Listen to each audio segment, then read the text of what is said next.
जय हिंद साथियों। जैसा कि आप जानते हैं, भारत और पाकिस्तान के बीच युद्ध जैसे हालात बने हुए हैं। लेकिन इसमें से हम कुछ पॉजिटिव न्यूज़ निकालते हुए अपने लिए कुछ एग्जाम से रिलेटेड टॉपिक पढ़ने वाले हैं। तो इन्हीं में से पहला क्वेश्चन आपके सामने है कि किस ऑपरेशन के तहत भारत ने पाकिस्तान के आतंकवादी ठिकानों पर हमला किया है। उस ऑपरेशन को क्या नाम दिया गया? मोस्ट इंपोर्टेंट क्वेश्चन रहेगा। और उसको नाम दिया गया ऑपरेशन सिंदूर। इसको नाम ऐसा क्यों दिया गया दोस्तों? क्योंकि 22 अप्रैल 2025 को कुछ आतंकवादियों ने पहलगांव हमला किया था, जिसमें हमारे 26 टूरिस्ट की हत्या की गई थी, जिसमें से एक नेपाली टूरिस्ट भी शामिल थे। तो इसी का बदला लेने के लिए ऑपरेशन सिंदूर चलाया गया था। ऑपरेशन सिंदूर का उद्देश्य क्या था? तो इसका उद्देश्य था कि दोस्तों, पहलगाम जो हमला हुआ था उसका बदला लेना और उससे संबंधित आतंकवादियों को नष्ट करना। तो ऑप्शन नंबर 3 इसका बिल्कुल राइट हो जाएगा कि आतंकवादी ठिकानों को नष्ट करना। ऑपरेशन सिंदूर किस घटना के जवाब में किया गया था, यानी किसका बदला लेने के लिए? तो जैसा कि मैं आपको बता चुका हूं, पहलगांव आतंकी हमला। तो ऑप्शन नंबर 2 बिल्कुल राइट हो जाएगा। नेक्स्ट क्वेश्चन कि ऑपरेशन सिंदूर कब शुरू किया गया था? तो ऑपरेशन सिंदूर को शुरू किया गया था 7 मई 2025 को। कब किया गया? रात के 1:05 के अप्रोक्स में। और समाप्त कब किया गया? लगभग 1:30 बजे। तो यानी 25 मिनट में भारत ने जो करना था वो कर दिया था पाकिस्तान के साथ। तो इस बात को भी आपको ध्यान रखना है। और ये भी पूछ सकता है, पहलगाम हमला हुआ था कब? 22 अप्रैल को। और इस ऑपरेशन सिंदूर हुआ था कब?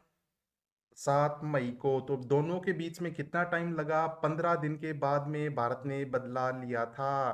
तो ये भी आपको ध्यान रख लेना है। ऑपरेशन सिंदूर नाम का सुझाव किसने दिया था? अब भाई साहब, इसका सुझाव किसने दिया? वो दिया था नरेंद्र मोदी जी ने। आप जानते हैं मोदी जी ऐसे नाम रखने में काफी फेमस हैं।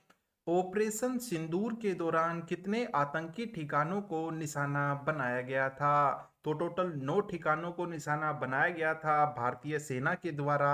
तो ऑप्शन नंबर 3 बिल्कुल राइट हो जाएगा, जिसमें बड़े बड़े आतंकी भी शामिल थे।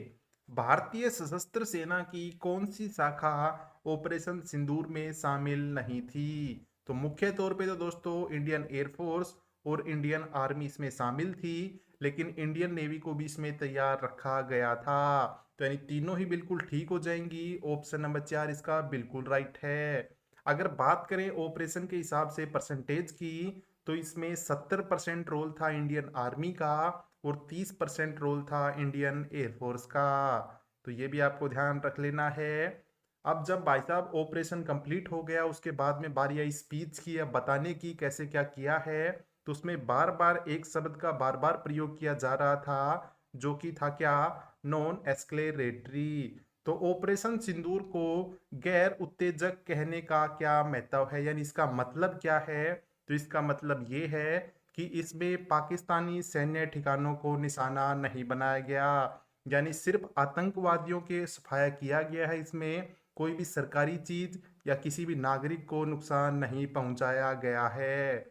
ऑपरेशन सिंदूर के बाद प्रेस कॉन्फ्रेंस करके किसने जानकारी दी थी? तो आपने टीवी पे देखा होगा, 3 लोगों ने इसकी जानकारी दी थी, जिसमें 2 फीमेल और 1 मेल शामिल थे। साइड में आप फोटो भी देख पा रहे होंगे, वो कौन कौन थे? तो सबसे पहले याद रखना है विदेश सचिव विक्रम मिस्त्री। उनके बाद में 2 फीमेल्स की बात करें तो एक थी एयरफोर्स की अफसर विंग कमांडर व्योमिका सिंह, और दूसरी थी आर्मी कर्नल सोफिया कुरैशी। तो ये तीनों फैक्ट आपको ध्यान रखने हैं। तो ऑप्शन नंबर डी बिल्कुल राइट हो जाएगा।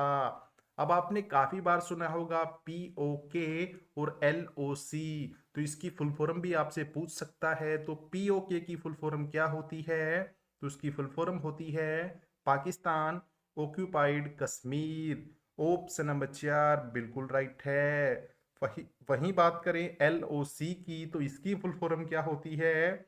Line of control. Option number 1 बिल्कुल राइट है। अभी पिछले कुछ दिनों में सिंधु जल संधि भी काफी चर्चा में थी, क्योंकि इसको बंद कर दिया गया था तो इसके बारे में डिटेल ले लेते हैं। तो क्वेश्चन है कि सिंधु जल संधि पर किस वर्ष हस्ताक्षर किए गए थे, जिसमें ऐसा नियम बनाया गया था कि भारत को इसका 20% पानी मिलेगा। तो इसके ऊपर हस्ताक्षर कब हुए थे? तो वो साल थी 1960 की, जब सिंधु जल संधि पर हस्ताक्षर किए गए थे।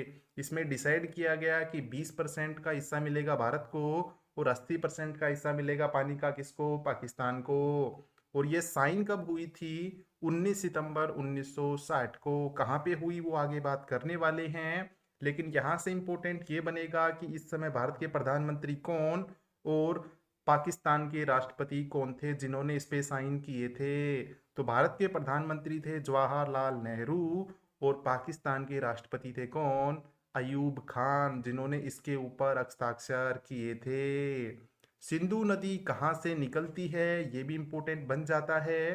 तो सिंधु नदी निकलती है मानसरोवर झील से, जो कि है तिब्बत में।